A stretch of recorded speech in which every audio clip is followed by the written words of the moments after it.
Hello, ladies and gentlemen, and Age of Empires gamers of YouTube. Today I'm going to be recording a comprehensive guide for the Ottoman civilization. Um, it's not going to be a build order guide for one specific build order or another. Instead, I'm going to talk about all the different build orders and when I would use each one. I will give you a basic, quick guide for each build order, just tell you, how many villagers you need on each thing. I'm going to show my um, early military school opening. So I will show that in the replay in just a second. And yeah, I'm just going to talk about each matchup as well and which build I like to use in each matchup. Important thing about the Ottomans is um, when you go for the early military school opening is to get value out of that early military school opening. I've had several people, come into my Twitch chat or say to me that they don't like to go to military school because they don't feel like they get value out of it, and that just takes practice, right? Like you can't just give up on it. You can't just say, "Oh, I don't want to build the early military school because I'm not good enough to manage my military at the same time, to manage those early spearmen and not get them killed and to get value out of them," right? You're never going to get to that point unless you practice it. So you have to do it every game if you want to get better at it. If you want to use the civilization that if you just don't think that you can do it and you just want to play an easier civilization, then you could just play English or something, where you don't have to do the early game aggression. But the best thing is to get used to doing the early military school opening. It's very strong opening most of the time.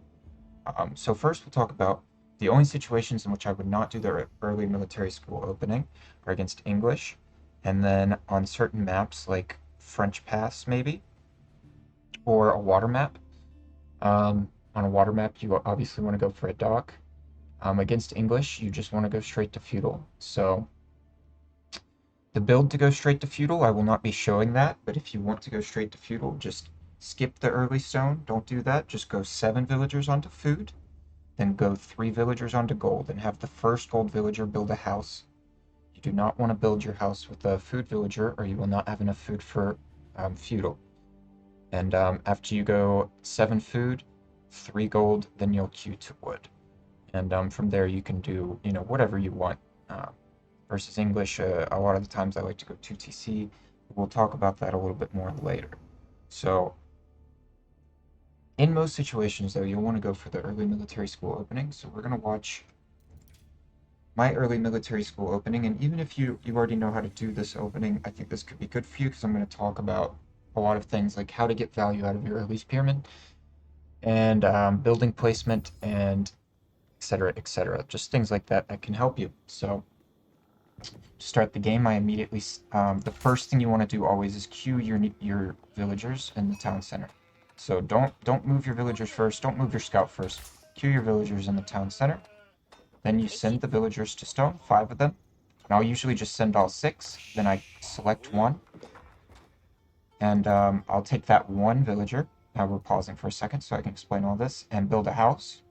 Now the house placement is kind of important. I used to build my house right here, but you want your landmark to go right here for several reasons that we'll talk about when we get to that. So it's important to leave the space open for your landmark. So I build my house here. You can shift queue this villager to go back to the sheep automatically. And with your scout, you want to always head towards the center of the map and go about halfway or until you see the other person scout, and then go right or left and loop back towards your base to gather the most sheep. So um, in this situation, I'll loop this way and get the closer side of my base and come around the back and get all those sheep. Now, once all of this is a complicated opening, guys, so bear with me. Once all of these villagers are heading on back with the stone on their backs, what you can actually do is highlight them and click on the town center, and then you can shift click them to go onto the tree. And then that's done. You don't have to forget it. You don't have to micro that anymore. Your villagers will deposit the stone and start working on the straggler tree. Now, why do we want to go onto the straggler tree? Because we're spending all of our wood on this military school.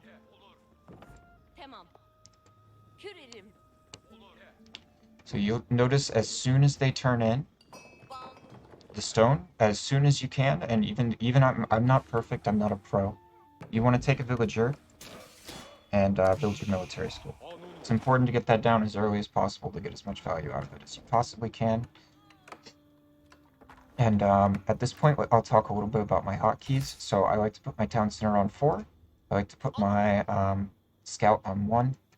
And I usually hotkey my military school to 6. And these little things are important just so you can switch between all this stuff quickly. You can double tap 1 to move to your scout. You can double tap 4 to move to your town center if those are the hotkeys you're using. So now we want to get 2 drop-offs in. We're queuing all our villagers to food, by the way. And we want to get 2 drop-offs in so that we get to 100 wood with these 5 villagers on the straggler tree. So they've already done 1. So now you want to be watching them closely, and you have to keep your scout moving at the same time. So this is why some people think that this build is a little hard. But yeah, keep your scout moving. The second they turn in the wood, get these villagers onto the food. And you can see it. Once again, I don't do it perfectly, and I'm a conqueror, right? So if you don't do it perfectly, don't beat yourself up. It takes time and practice. Now we will be queuing, now that we have 10 on food, be queuing our new villagers to gold. With your scout, it is important to get as many sheep as you can, as early as you can, because you want to scout forward so that you can get more value with your spearmen. And I do something a little risky here, and I send these sheep back to the town center outside of the range. Generally, you want to move your scout within range of the town center before you start moving sheep, because if his scout was nearby, he could steal these sheep. Just a little tip. Yeah, someone's hammering at my house today. I apologize for that noise in the background. So,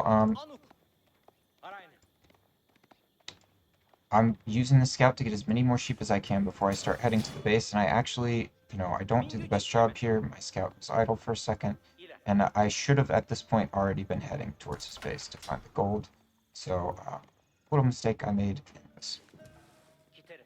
As I was recording this opening, but now I'm moving my scout towards the gold. I'm moving my spearmen, and I'll hotkey my spearmen to 2. Scout is still hotkeyed to 1. Town center hotkeyed to 4.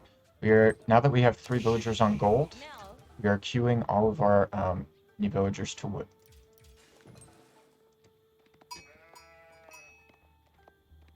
And just get what sheep you can, like if you see sheep, you don't want to run by them, just grab them and keep heading down here and try to find the opponent's gold as soon as possible. Unfortunately, I moved my spearmen in what ends up being the wrong direction. But a little tip for you guys, the second that you see a gold mine, you can click on it and you can see if that is your opponent's gold mine that they're gathering gold from for the feudal age. Because you can see how much is here. If there's 4,000 out of 4,000, this probably isn't their gold mine, because at this point they're very likely on gold, right? But, so what I did is the second I see this gold, I click on it, and you'll see my spearman's already changing directions. He's headed for the gold now, because we know. You see, I hadn't even seen the villagers or the mining camp yet, but I had already redirected my my spearman. So, the second that you get enough gold, you want to be as fast as possible with getting your landmark down and moving these villagers off of gold and onto wood. Why not go for wheelbarrow? Just personally, in most of my builds, I don't go for wheelbarrow early with Ottomans. I'll go for it a little bit later in Feudal Age. Just so, which you want to be the tempo aggressor a lot of the time. You want to get a military building down and just harass as much as you can and constantly keep your opponent's attention in their base and not focused on what you're doing in your base. So it's just really important to do that. Now my spearmen are going to arrive on the scene finally.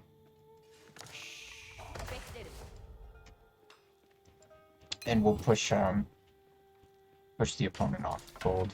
And this is an AI, so he just immediately runs away. It does look like he already had enough gold for feudal. Now what you want to do now is, depending on your civ that you're playing against, it'd be good to run your scout around their base, find out where else they might have exposed villagers, where else you can attack with the spearmen, It does take me a while to do that in this video because, yeah, so I still make mistakes. Um, I do eventually. I get my scout moving. I kind of go the wrong direction, but eventually I get him to scout the rest of the base. Now, this is um this is where it gets tight. But the second that you have enough wood for the house, you really want to drop it, right? Because you can see we're already pop capped and working on another villager. So you see, I'll use 4 villagers here to build this house because I want to get it built as soon as possible, and then I shift queue them back to the wood, and we will not get supply blocked. Look at that, we were 3 seconds from getting supply blocked. So it is very close. That is another reason I think some people struggle with this build. It can be really tight on getting your house up and not getting pop capped there. Really, there's not much else to show from this point on. Um, but it is important that once you go to 8 on wood, actually, yeah, this is the last thing. Once you go to 8 on wood, you want to get 2 villagers onto stone so you can start working towards a second military school and a third military school. And if you're going for, feudal all-in, you'll go for the mehter drums as your first vizier point. Anatolian Hills, people ask me about this a lot. I don't really go for this one, to be honest. But if you could go for it if you're really low on sheep or you want to play, super defensive, but that's not the play style that I'm showing in this guide. So I would suggest going for mehter drums if you're going for early aggression. If you're going into Castle Age quickly or as soon as possible, go for field work, get your 2 imams. That way you can grab relics the second you hit Castle Age. Yeah, like I said, there's nothing else to really show in this video. And you just want to be moving your spearmen around the base and poking and prodding. So we'll talk about what you can do from here. So from this point, it definitely depends on your matchup and what your opponent is doing. And this is a lot of people will play Ottomans and just do the Sipahi Archer Feudal all-in that we all know every single game. And if that's what you want to do, that's okay. I actually was doing that build basically every single game the first time I hit Conqueror, so it is viable to do the same thing every game. But I think at least until you hit like the higher ranks, which I mean like you're hitting Conqueror and you're starting to play like higher level players, sometimes Conqueror 2s, that kind of thing. Now, I think a more fun way to play the game is to adapt your style to the civilization matchup you're playing, to what your opponent's doing. And after I hit Conqueror the first time, I was like, okay, it's time to start doing more different things with the Ottomans. So I'm going to talk about the different options you have from this point and when I would use each option. So the first option that we'll talk about is the Feudal Archer Sipahi all-in that we all know and love. Here, I'm going to back out of this because there's nothing else to show in that. So the matchups in which I would use, where can I see all the civilizations? Learn. The matchups in which I would use the Feudal Sipahi all-in build. Deli, 100%. I use that build pretty much every time against Deli, and you want to keep Deli off the gold so they can't build scholars, which starts early in the game with your spearmen, and then you just want to keep attacking their gold as you go for the Feudal Archer Sipahi all-in. And this build just works really well against Deli. You can generally not only keep them off gold and keep them from producing scholars, but you can just keep attacking different points of their base. It's very important to stay aggressive, right? And keep the aggression in their base. But yeah, so more details, I guess, on what I would do specifically is after doing the opening that I just showed you, when I hit Feudal Age, I would immediately drop a stable because you can expect Deli to respond with archers to your early spearmen. So you drop a stable, you queue a couple Sipahi, and if you want to make a bunch of Sipahi from your stable, you'll need 12 to 13 on food. But then you want to go to 14 or 15 villagers on wood so that you can get up that archer mass that we all know and love. And if Deli starts massing horsemen, you could mix in some spears as well, which would really help out your archer mass. And yeah, that's pretty straightforward. It's just a feudal all-in build, and just try to keep Deli off of gold. Try to keep them off of keep them in their base, keep them from expanding. Check all the food, all that kind of stuff. Another civ, other civs that I would do the feudal archer slash Sipahi all in. It is viable against Rus. I think definitely viable against Rus. If Rus is going for knights, you'll definitely want to go spears a little bit earlier. So you can't just go Sipahi archer necessarily against Rus, especially if they start going knights. Um, and I'd say this build can be really good against Mongols as well. Um, it definitely is good against Malians. We'll talk for a second about Mongols or Malians, and then we'll go back to Mongols because there's some special stuff you can do against Mongols. So against Malians, I think the Sipahi Archer build is the way to go. Um, and that's because most of the time Malians do the Farimba Fast Castle, and they like to go into what do you call it? Uh, Musafati. They're Musafati warriors, and archers are the best counter to Musafati warriors, and Sipahi are good tanks basically, so they can go fight the Musafati warriors while your archers do all the damage from behind them.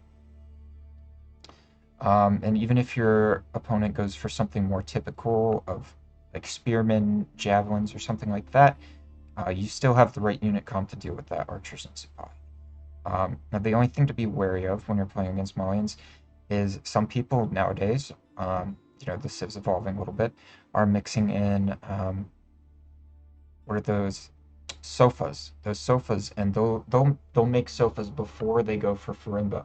And if that's the case, you definitely want to make some spearmen to deal with those sofas, because you're gonna have a hard time. But you can stay in an extended feudal against Malians even as they go castle age. Just keep massing units. You don't want to attack into their tower landmark.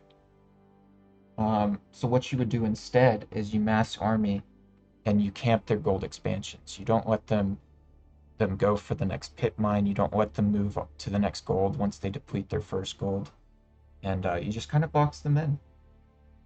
Now against Mongols, uh, Mongols is a complicated civ to play against. So Ottomans are actually one of the best matchups for Mongols. Ottomans have a good time against Mongols, and that is because they can go for the early military school, and then they can also drop a barracks in Dark Age and defend the tower rush better than almost any other civ.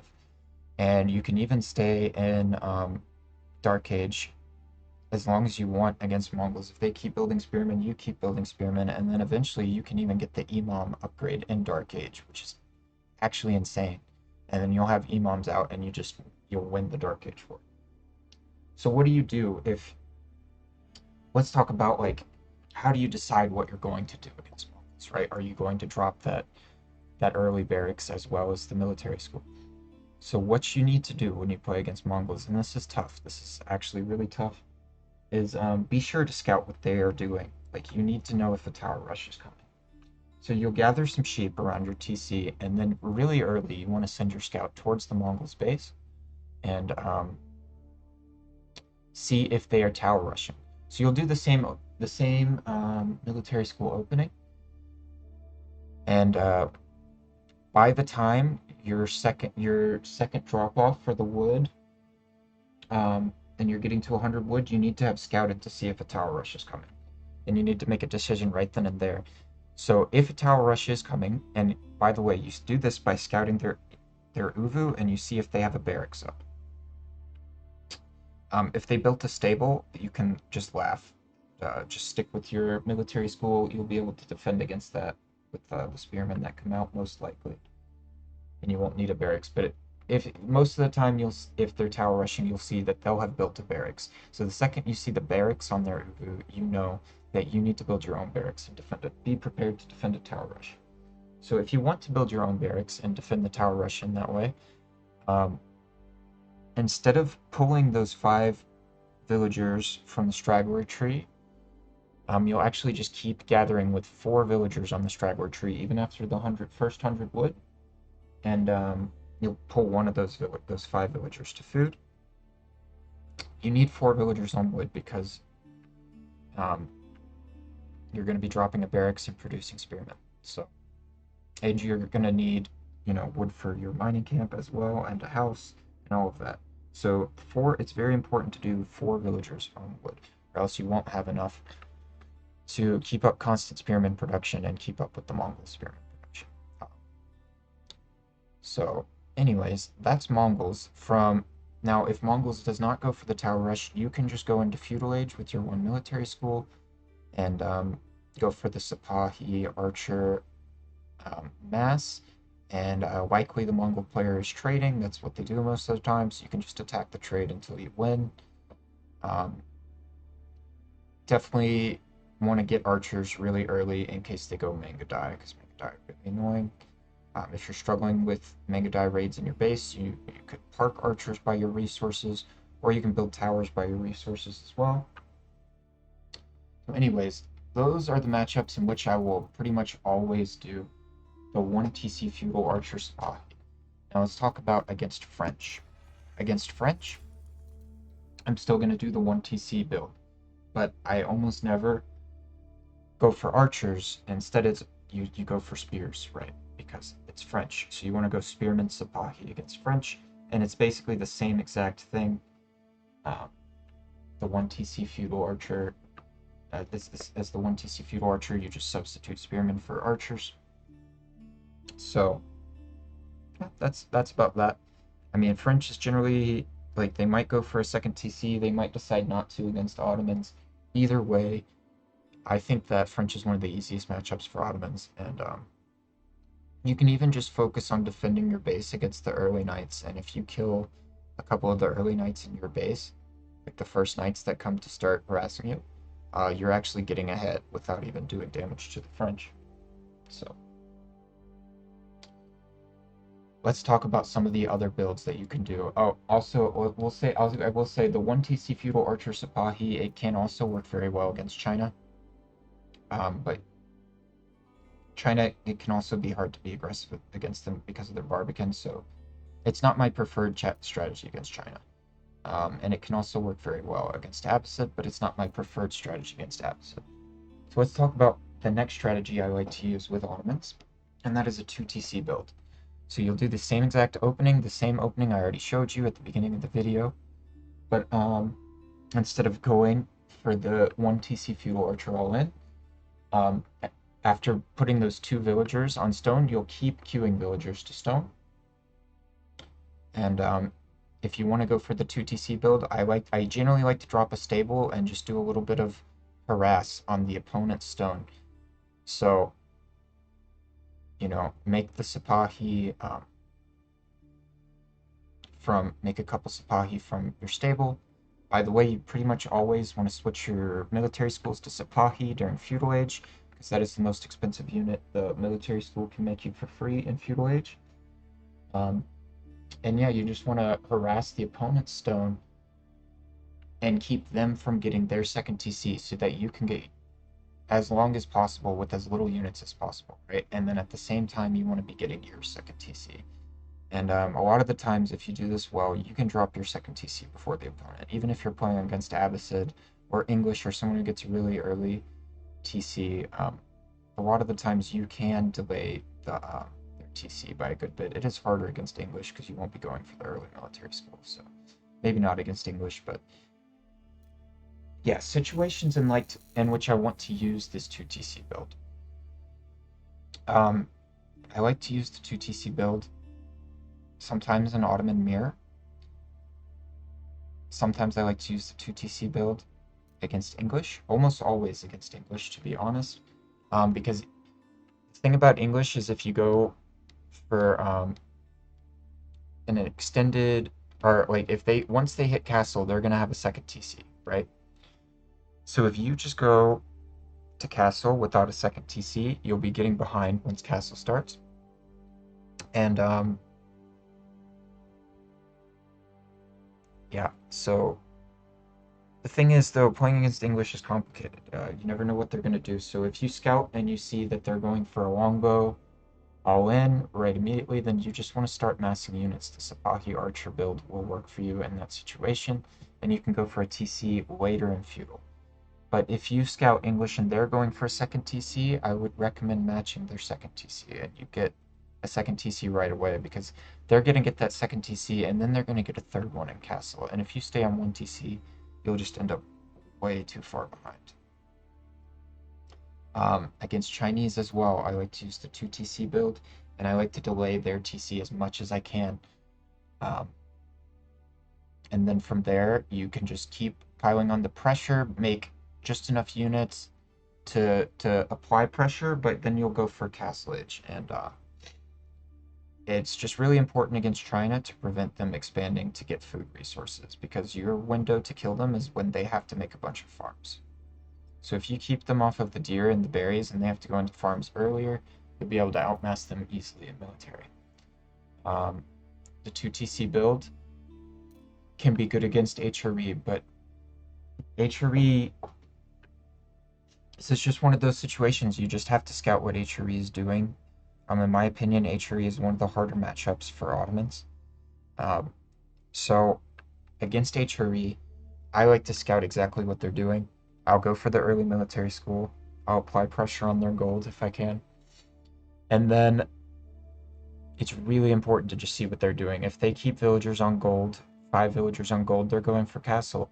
And in that situation, as Ottomans, I would also do a fast castle build. Just stay on 1 TC and go for castle.